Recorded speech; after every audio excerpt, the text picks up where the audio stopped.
इनका नाम है काजल मीणा और ये राजस्थान के एक चोर हैं। एक्चुअली में इन्होंने राजस्थान एडमिनिस्ट्रेटिव सर्विसेज में एसटी में रैंक 1 लाई थी। इनकी पहली पोस्टिंग थी और 6 महीने के अंदर अंदर इनको एसीबी ने 60,000 रुपए की रिश्वत लेते हुए रंगे हाथों पकड़ लिया 2 इनके स्टाफर्स के साथ। पिछले वीडियो में मध्य प्रदेश के एक एमएलए के बेटे ने अपनी थार 5 लोगों पर चढ़ा दी थी।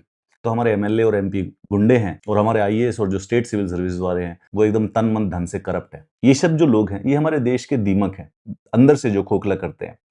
आप मुझे पर्सनली आतंकवादियों से ज्यादा इनसे डर लगता है। आतंकवादी देश के बाहर रहता है, वो हमें कुछ ज्यादा नुकसान नहीं पहुंचा सकता क्योंकि हमारी इंटेलिजेंस सर्विसेज और आर्मी हमें प्रोटेक्ट करके रखती है।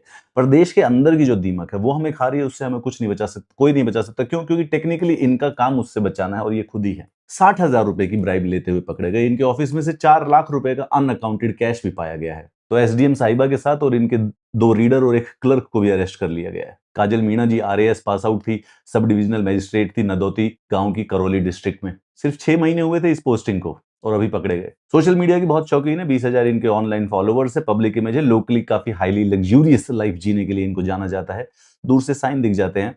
Publicly noted for a strong passion for painting and the arts. इनको काम करने के लिए दिया था कि भाई मीणा है, एटलीस्ट नहीं तो मीणा समाज का भला करेंगी, लेकिन वहीं पर लूटपाट मचा लिया, अपनी लग्जरी में जीना है।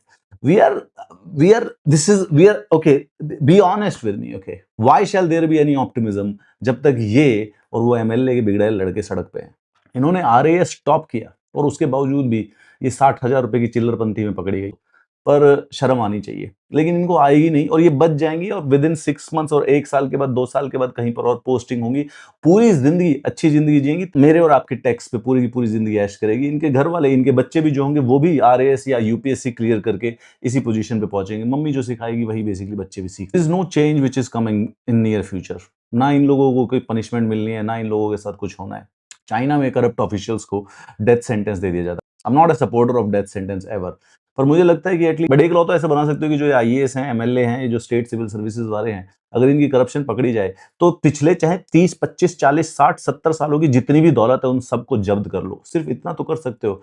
और हर एक स्टेट में एक फास्ट ट्रैक कोर्ट और एक फास्ट ट्रैक कमीशन बना दो। मुश्किल से हर एक स्टेट में 2,000 लोगों को ऑडिट करना है। मतलब जहां देश को 100 साल लगेंगे पहुंचने में, 10 साल में पहुंच जाएंगे।